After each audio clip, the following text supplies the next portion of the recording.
Lloyd Vance's Insider Football is back for another week here on 1029 The Game, Post Sports Digital Network. As always, I'm joined by my tag team partner, Kevin Midgette. How you doing, Kevin? What's going on, everybody? Things are starting to warm up out there. It's almost a balmy 30. So let's get this going. Let's get the Super Bowl popping. Yeah, it's funny. We're all digging out and finally getting some melt into this snow, and thank God my back would give me a chance to recuperate. That ice was just ridiculous. And I joked last time we were together about the snow blower being in the corner of the garage, and I need to get that thing out and get it serviced, just because we never know when another 12-inch snowstorm's coming our way. But as Kevin said, it is Super Bowl 60 week. Uh, Soon enough, it will be the Patriots against the Seattle Seahawks in the biggest game of the country. But it's crazy, Kevin. One game left, man. One game left. Yeah, it all comes down to it. Everyone's got their different philosophies, what's going to prevail, what's not going to prevail. I know one thing that's not going to prevail. The Hungry Dogs aren't going to run faster in Philadelphia. I can tell you that much right now with Mr. Stoutland. But with the Mid Atlantic going on and the coaches being named now, we have a better idea of what's coming forward this next coming year. It's crazy, and we'll preview the game in a minute. But yeah, Kevin touched on some things we had talked about before, and we could pick up. Philadelphia Eagles finally got an offensive coordinator, Kevin.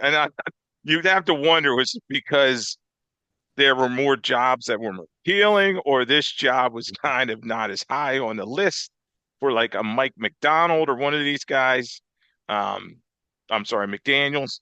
And I'm just wondering, Sean Mannion's coming in for the Philadelphia Eagles offensive coordinator.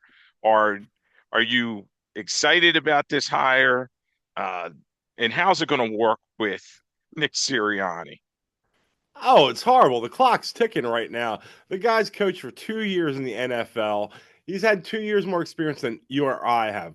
It's like he's done more for 2 years basically than us.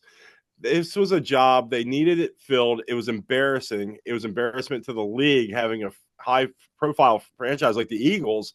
You can't fill the offensive coordinator position. So they get someone to fill the job. Statland then hits the road after that. And Sirianni is going to be under quite the microscope coming next year. Interesting because usually after you win a Super Bowl, you're a made man, and Sirianni's been to one, won another one, and but it just seems like you're right. The bullseye is on him. Uh, a big thing, he was loyal to a fault to his guy Kevin Patullo. Kevin Patullo, he handed him the job this past season, the 2025 season. Obviously, we all know the Eagles, underachieved offensively in terms of points scored. They only scored about 22.3 points per game, which was 19th in the National Football League. They were 23rd in terms of yardage, rushing yards 18th. So they stepped back in every single category. And Nick just would not pulling the reins from Kevin Patullo. And now you have Jeffrey Lurie, Howie Roseman kind of meddling, in my opinion, in this situation. And now they bring in, um, as you said, Sean Mannion. And then they also bring in Grizzard, who's a former OC for the Tampa Bay Bucks. Maybe he can help Mannion kind of acclimate himself to being in charge. But it just looks like an ugly situation. As you said, talk about the impact of Jeff Stoutland, no longer with the Philadelphia Eagles, their offensive line guru. He's credited with like Jordan Mailata taking him from a rugby player to an all pro caliber type tackle. Is this going to be a situation that's going to be a long term thing that needs to be fixed for the Eagles? Oh my god, yeah. I mean, Statland U was a thing. It was legit. It's like he got the most out of guys that would come in and play that offensive line. And it's no secret the Eagles went to the Super Bowl those 2 years. Stoutland was a huge part of that in getting those guys to how they played. The tush push came under Stoutland. He could get those guys to make that play happen like no other team in the league did. So yeah, that's a huge, huge wrecking ball to the Philadelphia Eagles franchise. And Sirianni's, like I said earlier, he's probably going to bear the brunt of this come about 2026 to 27. It's interesting, Kevin. you know, Dowling had been there 13 years. He came in with Chip Kelly, and that whole regime obviously kicked out the door. And then he worked with Doug Peterson. They won a Super Bowl in 2017, and then they changed it again. Third staff he's under, with Sirianni, and he wins the Super Bowl again. So yes, this guy was a recipe for success, and it's going to be hard to replace him. And then when you also look at the offensive line, which struggled a lot in 2025, particularly Landon Dickerson kind of underachieved. Cam Jurgens was not the same guy at the center position. And then most importantly, talk about Lane Johnson in terms of that foot injury. Do you think he may retire, or what's going on with him? I think it depends hugely on the fact of who they bring in to be the offensive line coach. The only thing that is will make Lane Johnson come back is if Lane Johnson wants to come back to play to solidify that Hall of Fame career. If he feels like, and he seems like that kind of guy where he's like, when he's done, he's done. If he doesn't like what's going on in the complex, he's going to be done. I think with Stoutland leaving, it leans towards Lane being retired. For me, a lot of change with the Philadelphia Eagles, and I started looking at the free agency. What's coming up in free agency, Kevin, and there's a lot of names in terms of around the National Football League, and you just wonder, you're like, okay, where are these guys going to go, and how are the Philadelphia Eagles going to move forward? The big guy obviously is Jalen Phillips. They traded for him from the Miami Dolphins. He played pretty well, not a lot of sacks, but he did a great job in terms of pressures, and he's a guy that fit pretty well in their system. Are the Eagles going to be able to retain him? And then we'll look at some of these other free agents coming up for the Eagles. I mean, if you look at it this way, the Eagles couldn't or didn't want to retain Milton Williams, who had a very good year this year, and he's going to the Super Bowl. So, for a higher price, why? What would make you think they were going to retain Jalen Phillips? I would say no. They're not. They're not going to keep him. I tend to think, he'll probably go to another team that can pay him more money, and that pass rusher position, Kevin, that's a premium around the National Football League. And they showed last year they didn't pay Sweat, and he went to Arizona, and they just can't pay everybody because they got a lot of guys coming up like Jalen Carter and some of the other younger players that they've drafted that they're going to have to slide some money to. So it's going to be interesting to see how the Eagles work that out. Uh, N'Kobe Dean, he's a big guy for the Philadelphia Eagles in terms of linebacker position. He's going to be an unrestricted free agent. Do you think he'll be back? On the right deal, he'll come back. I mean, if he's looking to get paid a little bit, he's going to have to wait it out. If he wants to stay in Philadelphia. But I'm thinking he's gone. I think he would leave. Yeah, it's interesting because how linebackers, you and I talked for years about the undervalue of the linebacker position. The Eagles kind of just turn him over, and we'll see that, N'Kobe Dean's a guy they drafted, but he's undersized and he's injury prone. So, Kevin, I would tend to think there may be another team out there that says, let's pay him a little bit more than the Eagles, and they'll get him in. How about Dallas Goedert? What do you think about him in terms of returning to the Eagles? At this stage in his career, it's like, maybe not, but what do you think? I already saw a mock draft. Of course, everyone's going to have like a million mock drafts until the actual day of. They have the Eagles taking our tight end with their first round pick because even if you retain Goddard for a year or 2 years, you need someone the heir apparent. And if I'm the Eagles, I'd like to keep Goddard. I'd like to have him, for a year or two more. One of those things where you cut him at, salary, cap kind of, preferable. But he's on his way out. I mean, they have to plan ahead. And they're the marquee guys in terms of the Eagles free agents. There's a couple other guys, and like Jahan Dotson, we know he's not coming back. But in terms of the Eagles, the other big news, Kevin, and I wanted to get your take on this here on Lloyd Vance Insider Football on 1029 The Game Coast Sports Digital Network, is Vic Fangio. Now, Jimmy Kempski, who I knew for a lot of years, he and I used to see each other around the press box.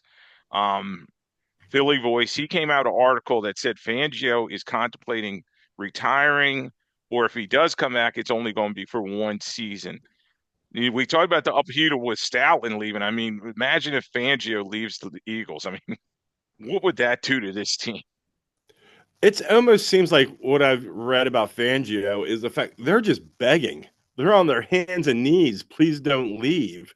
And it seems like he doesn't want to stay. It seems like the guy's done. And it might actually come down to between now and, by the end of April that he's just going to be like, no, I'm done. To be honest, the odds are against, in my opinion, of Fangio coming back. Once furthermore solidifies the fact that this is the last year of Nick Sirianni coming up. Oh, that's a nice hot take, man. Put it out there, put it on tape. But you know what? It could happen. And we've seen crazier things happen in terms of Doug Peterson, and he went to Super Bowl. What, he was out, what, 3 years later, 2.5 years later. So it can happen. We know that the Eagles ownership group, in terms of Jeffrey Lurie, Howie Roseman, the GM, they're not going to be placated. They're going to pull the trigger. They're going to say, you know what? We can switch things up. We've done it before, and we moved back to Super Bowl.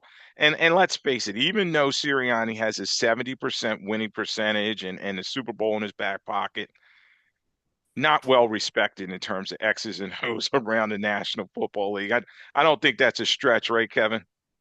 No, not at all. And the fact is, the thing that's in his favor is he's been to two Super Bowls. His winning percentage is off the charts, with the all time greats, which anybody who knows anything about football knows it's a joke. He's not that guy. He just is in the right place at the right time. He's a guy who'll go to another team and he'll be terrible. And like you said, you got to let it play out. He has been to those two Super Bowls. He's earned the right for this upcoming year. But I think there's a very short leash on that guy. So, and it's interesting because Fangio, this defense, they only allowed 19.1 points per game, fifth in the National Football League. They were doing their job, and that was the struggle all season. The offense was not getting first downs. They led the league in three and outs, and that defense saved their bacon over and over again. Even got them the division title, and got them to 11 wins, and they probably could have had 12 if they played that last game of the season. But it's a change is coming to the Philadelphia Eagles. It's crazy how that happens, and successful teams learn to keep everybody together, and you start seeing, like, look at the Chiefs. They've had that consistency with Andy Reid and the guys underneath him. Yes, they've had defections, but they always have the same nucleus, and we'll see. If the Eagles are going to have the same guys back, and the biggest couple elephants in the room is Jalen Hurts. In terms of this offensive coordinator search, was was it really was it was there some discontent in terms of, okay, can I work with this quarterback? Do the Mike McDaniels of the world, do they really want to work with Jalen Hurts? Do they think they can fix him? Because obviously, Kevin, something was amiss this year. Like when we did the show last week and I thought about it, maybe it was Nick, maybe it was Jalen. And I thought about this past coming week, and I think it's Nick. I mean, you can't tell me there's an offensive coordinator worth his salt that can't take a guy who's been to two separate Super Bowls and do something with him. No, it's that head coach that's rubbing you wrong. There's something about that head coach that makes you say, I don't want that job. You can't tell me you can't work with Jalen Hurts going to two separate Super Bowls. Yeah, and I think a big thing is you're going to have Sirianni looking over his shoulder, whoever they hire, and now they have Grizzard and they have Mannion coming in there, but both those guys are like, all right, well, he did. He's supposed to be an offensive side of the football, former receiver coach and all that, with his days with the Colts and everything, but it's been proven over and over again. He's not an offensive genius. I know he thinks he's, in McVay and Shanahan's in their realm, but no, he's not. And speaking of head coaches, we had all 10 jobs are now filled. All right, yeah, Todd Monken go to Cleveland Browns. Already talked about John Harbaugh with the Giants. Jesse Minter goes to the Ravens. Halfleet goes to the Dolphins. Mike LaFleur, the brother of Matt LaFleur, goes to Arizona. Clint Kubiak goes to well, he's not officially taking a job yet, but it's a wink, wink. Sort of going back to the Eagles and Ray Rhodes, if you remember. He was with San Francisco, but everybody knew he was going to take the job. So Clint Kubiak going to the Raiders. Yeah, McCarthy, surprise move going to the Steelers. Third bite at apple for him. Stefanski to the Falcons. Joe Brady got the Buffalo Bills job. Uh, and then Robert Salah to Tennessee. So we'll talk about Joe Brady. I immediately checked with our Bills insider Nate Vance, and I said, "What do you think of this?" He said, "Oh, I'm sick of this team. I don't know why they slid him in. Uh, Sean McDermott was doing not, he didn't do that bad of a job, and Joe Brady. I mean, what did he really do?" And he's really down on this Bills offense and their new hire. So, what do you think about Joe Brady taking over for the Bills? Well, the thing is, too, let's be honest. This is Josh Allen's guy. This is a guy Josh Allen signed off for. There's no doubt about it. And when they asked him what they're going to do with their first pick, what did he say? Oh, getting a wide receiver. We got to get Josh some help. This is a Josh Allen guy. And Nate knows it better than we do because he's got his ear to it a little more.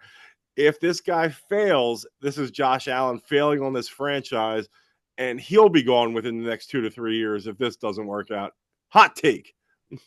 It's interesting, man. It's like, all right, and it reminded me of, remember, Rick Kotite was placed on Buddy Ryan's staff, and you knew, you're like, oh, he's got the OC getting ready to stab him in the back. Mm-hmm. With the Bills, this situation, Terry Peculiar, the owner, he keeps Brandon Beane, the GM, who Sean McDermott helped get the job, and now the guy, Joe Brady, his OC is moving up and he's out the door. So it's a lot of like et tu brute over there with the Bills. And as you said, another franchise where the bullseye's on the back of the quarterback.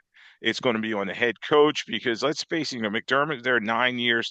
Yes, he didn't get him over the hump, but they were pretty successful. So not a surprise hire there. We knew Josh Allen was going to have a seat at the table. So he gets his guy there. Uh, you're down close to the Baltimore area, and Jesse Minter. I mean, when he comes back to the Ravens, uh, Michigan guy, he was out there with the L.A. Chargers with Jim Harbaugh. Now he's going back to the Ravens. What do you think about Jesse Minter, and can he fix the Ravens team that greatly underachieved last season? Yeah, unless Minter can go out there and catch passes, I think they're in trouble. It's the same thing. You can put anybody in that system, and it doesn't matter. They have not provided Lamar Jackson with a decent wide receiver option ever. Ever. They got old guys in there when they were past their prime and they were washed. And you give me DeAndre Hopkins and Steven Smith and those kind of guys. And it's like Zay Flowers is a B-level receiver. It's like Mark Andrews was a tight end for all those years. He's still there, but I mean, he's not what he was. Although they signed him to a 3-year deal because that was a bad contract also. That, unless they have somebody out there that can stretch the field, it's going to be the same results for Baltimore. And he's an offensive coach, and I forget who they brought in to fix the.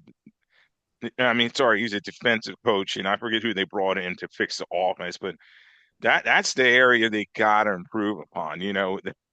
Lamar Jackson, he needs some help out there. Derrick Henry, as great as he's been, he's getting up there in age, and you wonder, okay, is he going to fall off the cliff? He had another great season this one. I think he had over 1,500 yards, something like that. But you just wonder, okay, he's creeping up on, like, I think 33 years of age, and he's running back, all that wear and tear. Can he have another great season? But yeah, Steve Bisciotti, the owner there, and Eric DeCosta, the GM, they definitely want results, and it's going to be interesting to see can Minter fulfill that. Obviously, they had seen enough with John Harbaugh and kicked him out the door, after 18 seasons, and his message had just waned in the locker room. So it's a new voice, but Minter, he's got to fix that defense too as well. Kevin, that was always their calling card in Baltimore, tough football team, getting after the quarterback, and they just couldn't do it this year. Other than Hamilton, they had a lot of holes on that defense. Yeah, that was the thing with Hamilton also. I mean, he was basically out of necessity. They stretched him in positions he wasn't used to just for the fact they had to.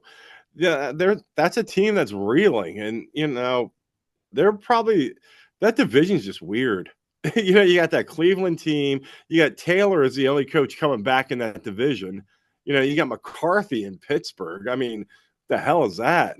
Is Aaron Rodgers a quarterback? Didn't they have beef in Green Bay? So it's like it's going to be interesting to see how everything plays out in that division. The division, the AFC North is very competitive, but as you said, a lot of compelling storylines. I tend to think Aaron Rodgers is done. I think he's going to retire at 42 years old.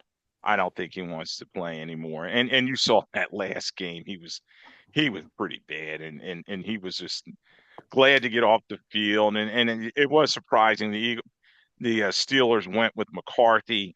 You know, third bite at Apple. He was not very good in Dallas. You know what I mean? But everybody's going to say, "Oh, it was Dallas." But there's a lot to clean up at Pittsburgh. Another team that they're kind of devoid on offensive weapons.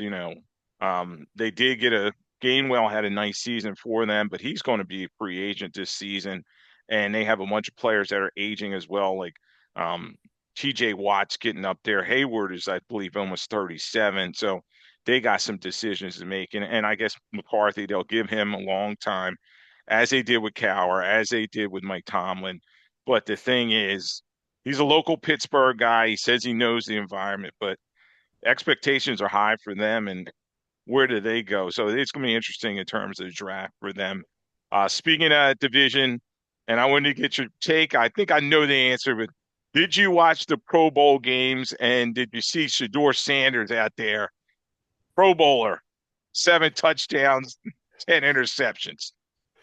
The answer to your first question, no. Answer to your second question, not a shot in hell. Answer to your third question, that joke, I would not give a time of my day to watch him throw some flag football touchdowns. So, nah, I didn't see any of it. They had a game, Lloyd?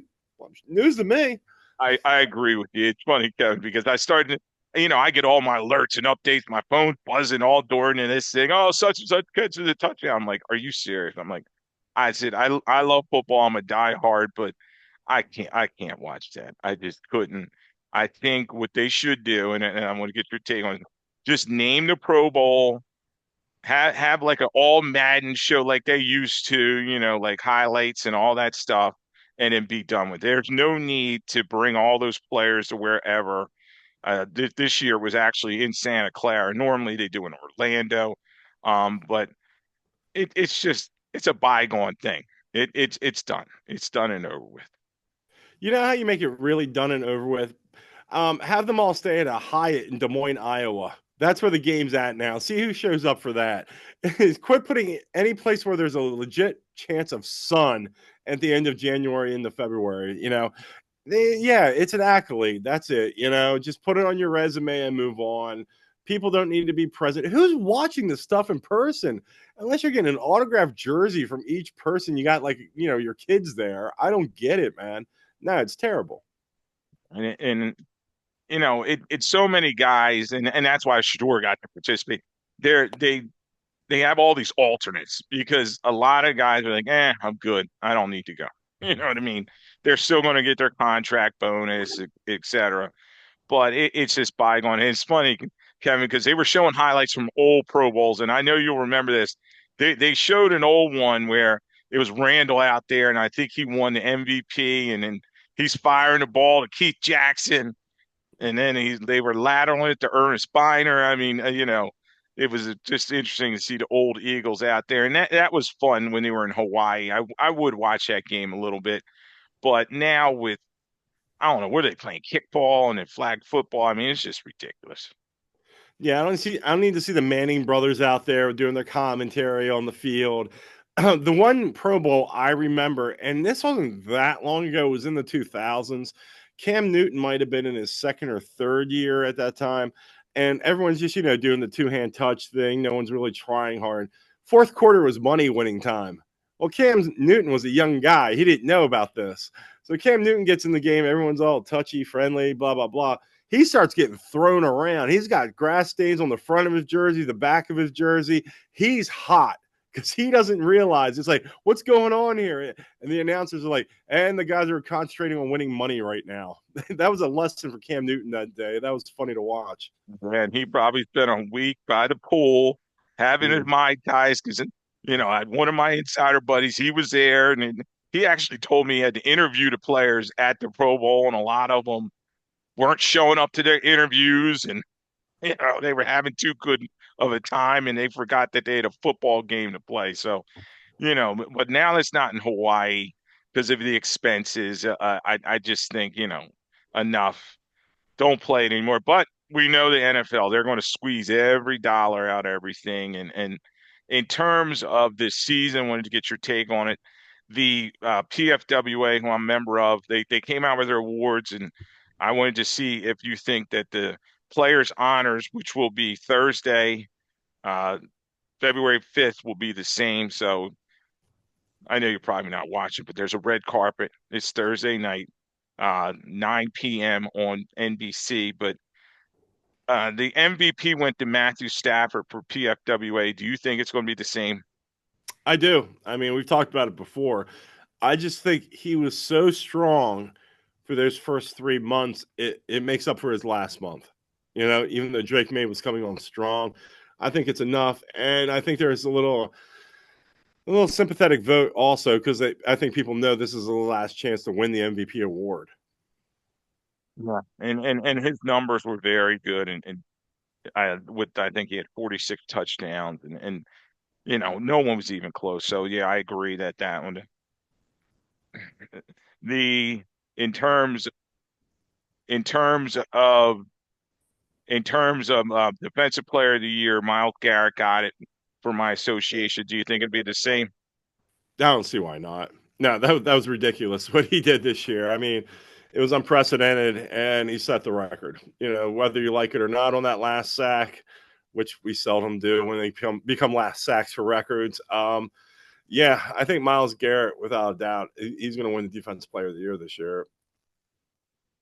No arguments on that one. Now the key is going to be if coming next year he can do it again, and chances are they usually don't. It usually becomes career years. So unless he can pull like Reggie White types numbers, I mean, he's going to win it this year, but following the next year, probably not. It's going to be interesting, and then Jackson Smith and Jigba, offensive player of the year. You think that'll still be the case? Now, it's going to be an interesting one because you still have Drake May as finalist, McCaffrey, Nakua, Bijan Robinson. So there's some big names for this award. I actually look forward to this one more than the other ones. Well, it's the real award. It's the award where everyone gets a chance to win. I mean, we've said it before, and everyone said it before. I mean, the MVP is a quarterback award. You might as well just make it quarterback of the year and take everyone else out of the mix. I think it's JSN though. I mean, he didn't break Calvin Johnson's record, but I mean, with Sam Darnold as your quarterback, you're hanging those numbers. Yeah, it's him this year. I mean, and I know Nate's guy McCaffrey from fantasy football. He would want to see him win it, but no, he limped kind of home and he didn't get the thousand. And JSM was just so special this year. So I think, yeah, the voters are going to go for him. Rookie of the year went to Tedero McMillan from Carolina. Do you think it'll be the same? This one has a little drama. You have Jackson Dart, Imuka Ibega. I think I said that, messed that up. Travion Henderson, McMillan, and Tyler Shuck. Who do you think is going to win this award? I think Rebecca and I think Henderson had nice parts of their season. It wasn't a whole season. Once again, Tet McMillan was on my fantasy team. Did I think he could have done better this year? Yes, I do. But that being said, with the names that you had just mentioned, Dart with the injuries and everything, yeah, I think McMillan's a rookie of the year. Yeah. And then a defensive rookie of the year. You have Abdul Carter, you have Nick Imanari from Seattle, James Pierce from the Falcons, Carson Schlesinger from the Browns. That's who won the PFWA version, and Xavier Watts from Atlanta, who's kind of unsung. Now, I think this one's going to be interesting. I know Schlesinger won a PFWA award, but I think Nick Imanari, the safety from Seattle, I think he's got a shot to win this one. I agree entirely with you. I think it's Imanari. For the fact is, he's on the better team that's still playing right now. I mean, the guys you play with help showcase the abilities that you have. And that being said, I think he pulls that one out. Yep, I agree with that. And comeback player of the year. This one is interesting. Stephon Daddy Diggs, Aiden Hutchinson, Trevor Lawrence, Christian McCaffrey, and somehow he gets in a conversation. I don't know how Dak Prescott's in there as well. Get the hell out of here. Dak Prescott's in there. It's horrible, man. Give me a break. Um, I don't think he's going to win, but if I had a vote, I'm giving it to Sunshine. I'm giving it to Trevor Lawrence. I mean, he showed up big this year, I think, and he took that team on quite the streak at the end. They were on a heater, and if they got past Buffalo, I said before that game, Buffalo or Jacksonville, I thought was going to the Super Bowl because both those teams were playing that well. Trevor Lawrence, I would give it to. I think he's got a shot, but somehow I think McCaffrey's going to get popular vote, and he did have a big comeback. He was hurt pretty bad in 2024. This year he was healthy all year. It was interesting because Nate says I tried to put the jinx on him in the draft. Right after Nate drafted him, I said, "Who's going to be hurt? Don't worry." But he overcame a lot this year, so I think he's going to get the award. Coach of the year for PFWA went to Mike Rabel. But this is going to be hotly contested. You have Liam Cohen, Ben Johnson, Mike McDonald, who's in the Super Bowl, Shanahan, who had the most beat up team in the National Football League and still won a lot of games, and Vrabel. I mean, who are you thinking? It's different parts of that category. I think Vrabel did the most with the least. I think Shanahan did the best job of coaching. I think Ben Johnson made his team overachieve more than any of those other guys could have. So that being said, I'm going Ben Johnson if I had to vote. Do I think it's going to be Vrabel? Yeah, but I think Ben Johnson should win it. That's going to be an interesting one. And like anything, it's entertainment tonight. They're going to have the red carpet out there, and everybody's going to be primping, and it's just crazy. The NFL. Now it's bad enough they have what out of the top 50 telecasts around the league. You know, only the Oscars is a little bit smaller in terms of viewership, and now they have to have their own award show. So, and they'll have a comedian or whoever out there, and I guess they got to fill programming. And speaking of programming, I had to get your opinion on this. ESPN is now everything got approved, so now ESPN owns NFL Network and the Red Zone and NFL Media. And then conversely, ESPN has a 10%, well, the NFL has a 10% stake in ESPN. I think that's how they put it. So do you think this is going to who's controlling the message here? That's what I'm afraid of. You know what I mean? You have plays like that one, the Bills and the Broncos, that interception that wasn't an interception to catch, and then there's the spin doctors. Do you think that's going to factor into here? And then what do you think about in terms of gambling and all this? I mean, with ESPN and NFL getting in bed together. I've said before, and I'll say again, do I like to partake in the gambling of a dollar or two? Sure. That being said, uh, a lot of talk is being put around, and the rumors are kicking out that the NFL, the NBA, and all the other sports, it's becoming like WWE. It's becoming scripted. It's Oh boy. becoming, yeah, it's becoming out there where it's like, wow, there are these phantom calls. I don't think it's as scripted as people say, but do you think when Kansas City's making that run that the Taylor Swift, pushback they were getting in the positive zone wasn't being pushed a little bit? It's like, oh, Kansas City, yeah, we can get Taylor Swift on for another game. I mean, it's business. And I'm too old to think that, there wasn't something in cahoots at this point. Would I be surprised? My hat's not flying off my head. But I like to think there's not. But with all these guys in the same pot, something's going to get twisted. And you wonder about the integrity of the game. And I was on another show earlier this week, and the host asked me, he's like, "Do you think the bubble's going to burst in terms of the NFL? Is this the golden goose, and they're going to kill it eventually with the saturation? They're adding another international game, so I think there's like 7 next year. They're going to be in Paris and all over the place. And as we talked about before, it's on Thursday night. There's Saturday games, there's Sunday games, Sunday night football, Monday night football. I mean, it seems like a game's on all the time. Is there going to be a point where people are done with the NFL? I tend to think, the NFL is America's addiction. Baseball is America's pastime, and the NFL is America's addiction. I tell you what, the NFL will be okay as long as they stay away from Tuesday MAC football in college. As long as I can get some, Kent State going, I'll be all right in Central Michigan and everyone else. Yeah, they're everywhere, and it's good right now. The worst thing the NFL could ever do, and I still think they want two teams too many, is expand. It's like you are literally right where you are at. This is the cup right here. And one of the things I read this past week also is how the players are not feeling an 18 game schedule either. So they're trying to crush another week out of this. And it's like 17 might be the highest you can go with that, although we all know they're going 18.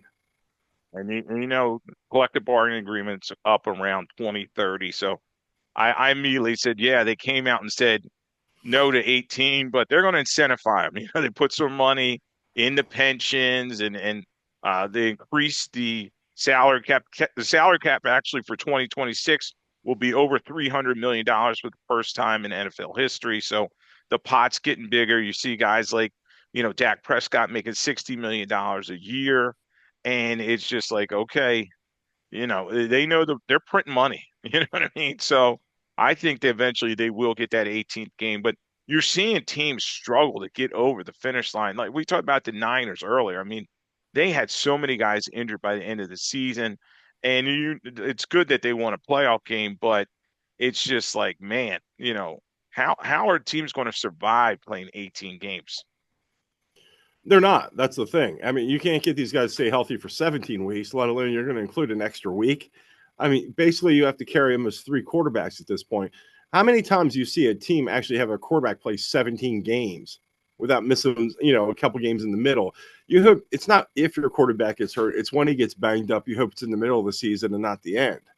So, I mean, I think they're stretching these guys way too far, and it's going to blow up in their face in the long run. It's going to be interesting, and a lot of it.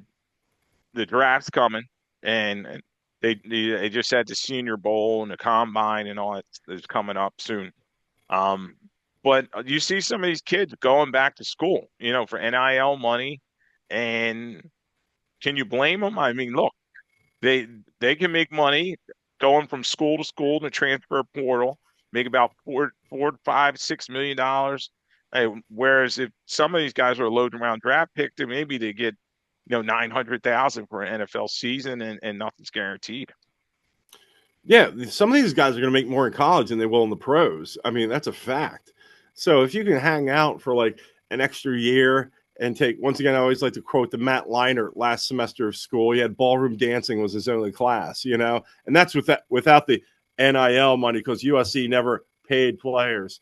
So once again, give myself my legal precedent here. I can't be accused of that. But yeah, these guys are getting paid there. They take one little, BS class. They get to hang around college, be the big man on campus. Why wouldn't you, man? And it's funny because Chambliss is the Ole Miss quarterback. He's petitioning for a sixth season. Uh, I don't know. They went to court and they're fighting it out, but he may have to end up coming into the draft or supplemental draft or something because after a while, your NCAA eligibility is up. You got to leave, young man, even though they're getting money from, they especially these quarterbacks, they're going school to school and um, jumping all around and we'll see. Mensa, Duke tried to block him from leaving. They said he had a contract, and then they worked it out where now he's going to University of Miami. So it's a business, and I don't see college football changing this anytime soon. And speaking of college football, I mean Mendoza. I guess we can all agree that he's going to go to the Raiders. He'll work with Clint Kubiak. They'll have Tom Brady there. Do you think Mendoza and the folks that I named, do you think they're going to be able to fix the Raiders? I mean, or is this young man going to Mission Impossible? Well, the one thing I will say to just follow up on what we were talking about, Beck graduated college like 2 years ago playing at Miami. So that just goes without saying. Mendoza has to be the pick. It has to be the pick for the Raiders. I mean, you got to roll the dice. It's like it's a quarterback driven league. You need a quarterback. Is he the guy? Do I know? No. But you surround him with the right people. You got a Tom Brady there. You got Kubiak there. You put the guy who seems like the most patron saint next to Tim Tebow in Sin City in Las Vegas. That's going to write itself right there. There's some storylines. You got him with the right people. You got Genty there. You got Bowers there. You got some workable pieces. But, yeah, the Raiders have to take him. Yeah. And now one guy that will not be back, and I'm already hearing trade rumors, Max Crosby. He was very upset about them benching him. Uh, you know, faking injury. You know, the team shut him down for the year, and he was not happy. I'm hearing he's going to be traded. You know, wouldn't it be crazy? Like, we talk about the Philadelphia Eagles and all the guys there. They have a ton of free agents that are defensive ends, and they're probably going to have Brandon Graham retire. Because you see him going to the Eagles or any of these other top contenders. Yeah, most definitely. Max Crosby, the last around since the NFL trade deadline was rumored, like with Philadelphia, was always that name that popped up. Seems like a guy who wants to play in Philadelphia. I think Philadelphia can make it work, with the contracts they have expiring. So, I think it's something that can happen. But the thing is, what is Philadelphia willing to give up to get him? Yeah, it's going to be interesting with Max Crosby out there, and that'd be something as we get ready for the draft and the combine first will be in mid-February to late February, and they're going to be looking at all these types of stories once we play our one game, and then we have no football because we know you and I are not watching UFL. We It was tried. We interesting tried. Yeah, we on tried. It didn't take. on my feed the other day though, and I thought of you. It came up. They showed number 44 for the Philadelphia Stars, Kelvin Bryant. It was a picture of him just dominating, and that was some good springtime football. But unfortunately, the UFL is not. The crazy thing is, Kevin, it was 25 years ago that I also saw He Hate Me jersey was out there for the XFL. So I know they changed teams and everything. Is this thing going to keep surviving? Or are they going By to the way, just keep losing money? the best marketing ever was Rod Smart with that "He Hate Me." Oh That guy yeah, made a career off that, and did get to the NFL after. I think Carolina, I believe he ended up yep. with.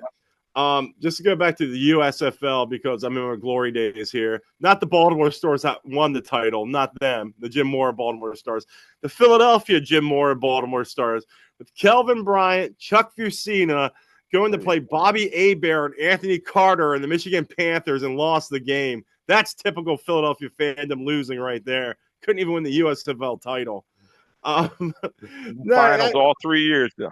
Oh yeah, Yep. oh yeah. They were a dynasty. The thing is, it's things for people to bet on. We said it before. We'll say it again. It's like they put something on TV. Maybe people bet on it. Maybe they'll watch it because there's nothing else going on, and that's about it. We'll see. It'll still be on ESPN, and I think Fox, they have a contract with them. Who knows if they're making money? I just think they're just filling airtime, and as you said, there's going to be a line on that game somewhere, so somebody's going to be watching it, putting some cake on it. But yeah, I most more than likely will not be watching it. But I'm very interested in the combine, which we know the underwear Olympics, and we want to see who performs well there, and then getting ready for the draft. But a lot of storylines. But it's all leading up to this. And this is our Super Bowl preview show. So Kevin and I here on Lloyd Vance's Insider Football 1029 The Game, Coast Sports Digital Network. We're going to break the game down now. Super Bowl 60. It's a rematch of, I think it was Super Bowl 49. You have the Patriots who are 17-3, 9-0 on the road. And I guess at Seattle, they're the home team, they're an NFC team. They're 16-3. The line has been creeping around. I think it started at like 5.5. Now it's Seattle is a 4.5 point favorite. Just talk a little bit about the offensive matchups. We'll talk about there first. What do you think in terms of the Patriots offense and Seahawks offense? The things I've been seeing that have been leaking through more than anything is Hunter Henry is a good matchup against Seattle for New England. Apparently, tight ends do very well against Seattle. And Hunter Henry actually hasn't been on he hasn't even been in the playbook, it seems like, the last 2 weeks. You know why I know that? Because I bet on him for my parlays, part of it. And I can't see the guy off a milk carton. But apparently, he's supposed to do well in this game. Stephon Diggs is one of those guys. He's not going to be that threat going down the field. He's going to be that guy who's going to catch some rip passes here and there. So 4 to 5 passes from him, maybe. Butte is the kind of guy to watch. Douglas is a guy to watch out of nowhere to get some catches for them. Going with the running backs, it's going to be exactly what it was. Stevenson's going to carry the brunt of the load, red zone areas. Henderson's that home run hitter, though. He's that guy who can get the ball and just break off one for like 50, 60 yards. Something to keep an eye on. So I'm going to let you go back. I'm going to ping pong it back to you for New England's offense. Yeah, now New England's offense was number 2 in the NFL in terms of scoring. Now they scored 28.8 points per game. Uh, and Seattle, they're they were number 3. So they scored 28.4 points per game. So I think some points are going to be scored in this game. Obviously, it's all built around Drake May for the New England Patriots. Um, did not play particularly great in that snowstorm, 10 of 21, 86 yards, but he did keep the chains moving.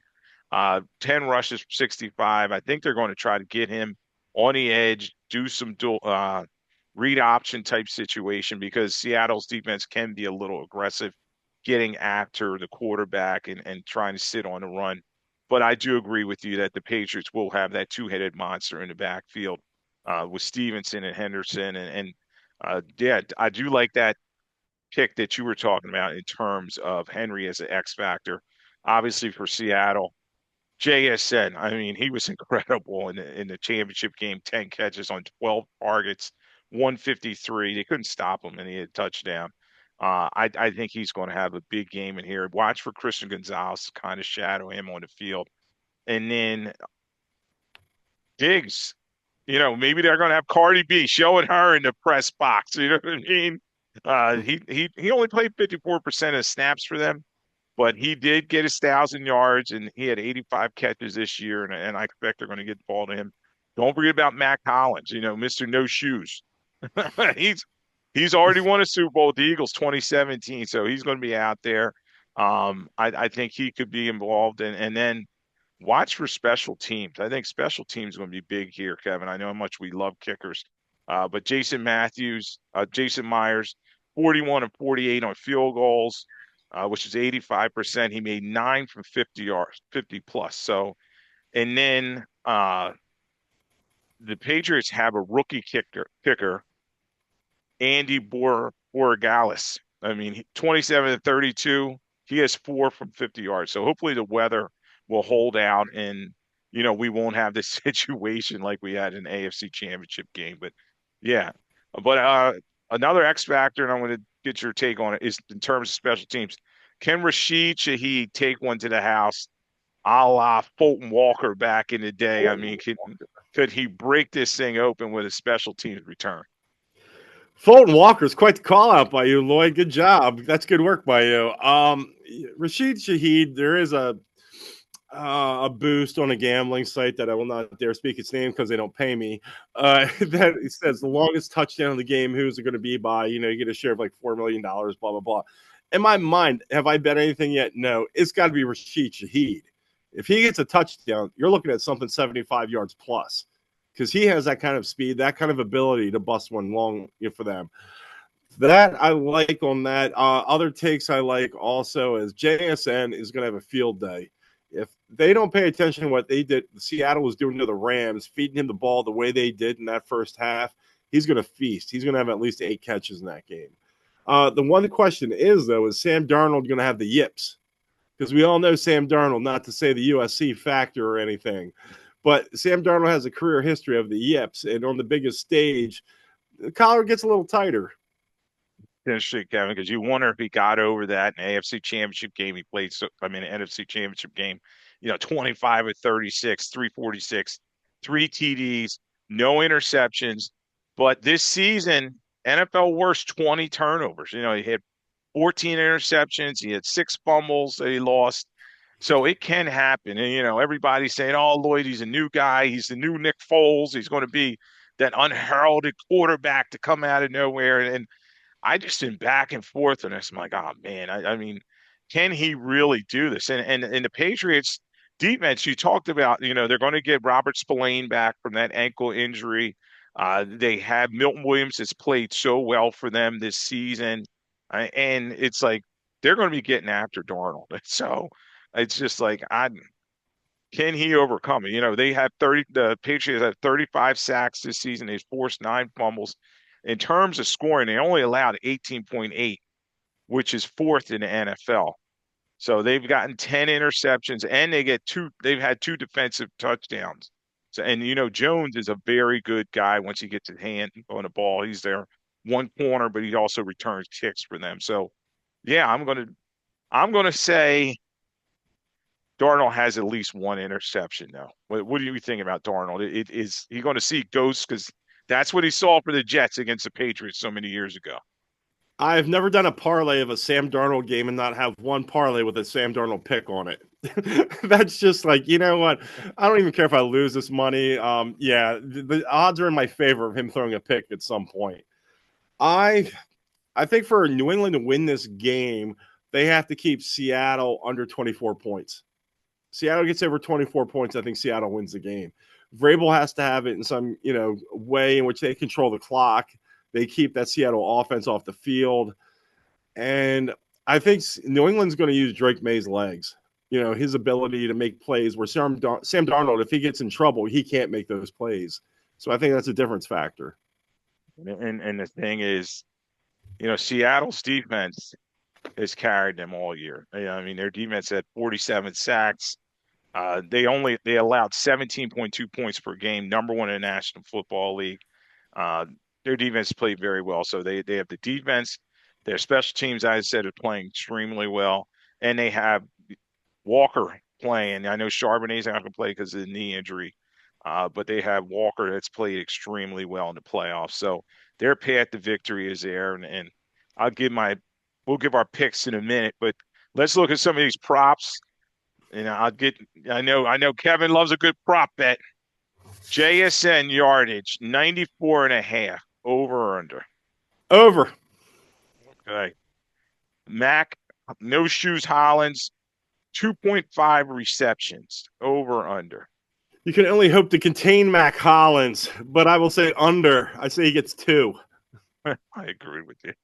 Sam Darnold, this is interesting. Rush yards, 6.5 rush yards. That's minus Under. 106. That's under.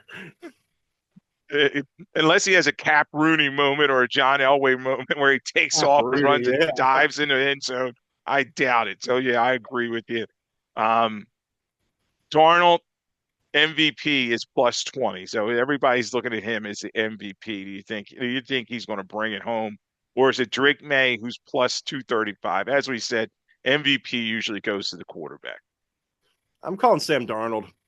As much as the USC factor and all, but yeah, Seattle wins. Sam Darnold probably threw 3 touchdowns. So yeah, And here's one I like. Travion Henderson over under on rush yard is only 24.5 because he hasn't really been doing a lot. I he's got to get over that. That's yeah, actually that's actually rush and receiving. So really. yeah, I couldn't believe that when I saw that. 24 and a half. And Well, it's Lloyd, minus I remember minus it's like 113. I remember it's like take my money, Lloyd. I'm all in on that one, rushing and receiving, because There is Kevin's gonna go by. He's like, where is that? What book was that on? we get out of this show, I'm on it. The whole thing is, we just talked about, it's like he's a home run hitter. He's got that big playability, so it just takes him one touch to get those yards. Yeah, I'm all about that over. And the last one we'll look at Milton Williams, the former Eagles hero from last year. Sack total. This was weird. It was 0.25 sacks. So over under that. I know. So just to get a half a sack, basically. Milton Williams. I tell you what, unless you got Reggie White, Michael Strahan, Myles Garrett, I'm not touching anybody for over 1.5 sack. It's like one sack is max, man. You get to 2.5, there's no way I'm touching that. We'll see about that. And it's interesting. New England has won 15 of the last 16 games. They're on a 6-game winning streak. Seattle's on a 9-game winning streak. They last lost in week 11 to the Rams. So, yeah, this is a good matchup. Are you excited about this matchup before we give her? pick. Some guys were texting me and emailing saying, "Oh, this matchup stinks. I'm bored." I'm like, "Come on, no, I think you got two good teams here." I think it's one of those things. It's people are kind of fed up of both those teams, over the course of time. The thing that would help the NFL right now is if they made them wear retro jerseys. Put the Patriots in the Pat the Patriot red jersey. Put the Seattle Seahawks in the Steve Largent, Dave Craig, Jim Zorn helmets and jerseys, Kenny Easley, and then we'd have something. You have a visual display at this point. I think it's the two. I think it's going to be a good game. I think you have two really good teams there. I just think you find two teams that nobody, unless you're from that area, cares about at all. You have Seattle all the way up there in the Northwest.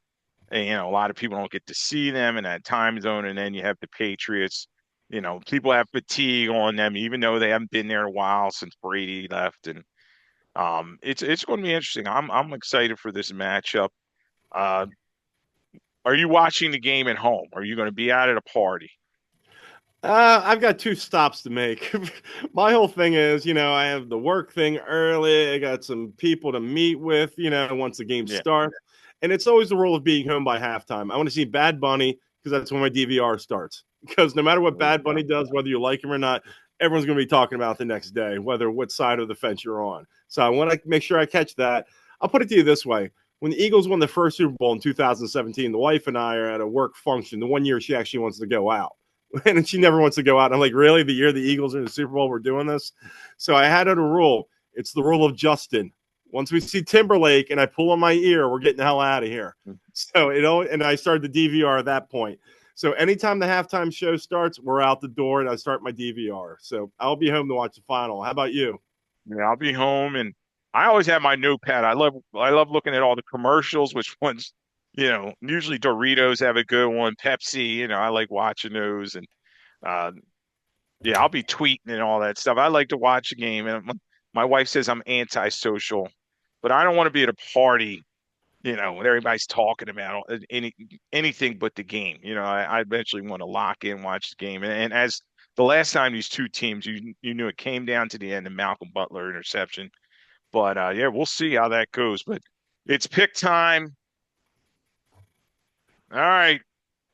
Do you want to go first or second? I'll go second. How about that? I Okay. defer. All right. Well, I think everybody could tell by now my analysis that I'm kind of leaning towards the Seattle Seahawks. As Kevin was saying, Darnold is the big X factor. Is he going to crap the bed?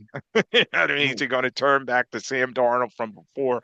I think they're going to minimize his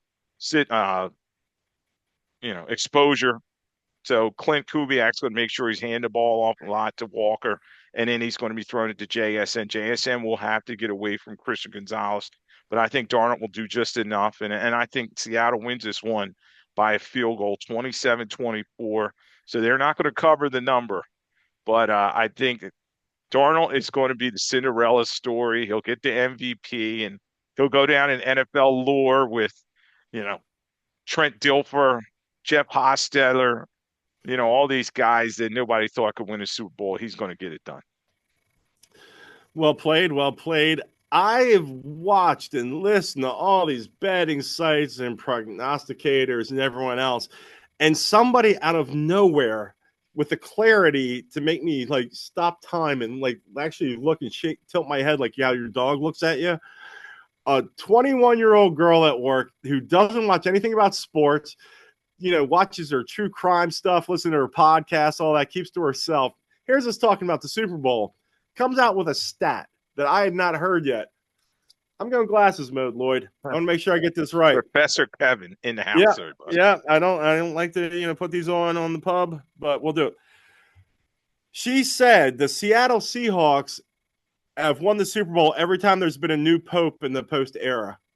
So 2005, Pope Benedict, the Seattle Seahawks won the Super Bowl. 2013, Pope Francis, Seahawks won the Super Bowl. Hey, 2025-26, Pope Leo's in right now. What do we got going on? I see a trend.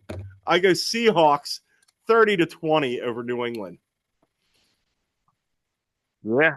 And it's going to be interesting to see if this comes to fruition. And hopefully we have a good game. I don't want to see a blowout like Seattle blew out the Broncos that time in the Super Oh. Bowl, and it was just ugly. But I want to see a good game. I want to see back and forth. Because as we said, last game until training camp, which is going a long time away in July.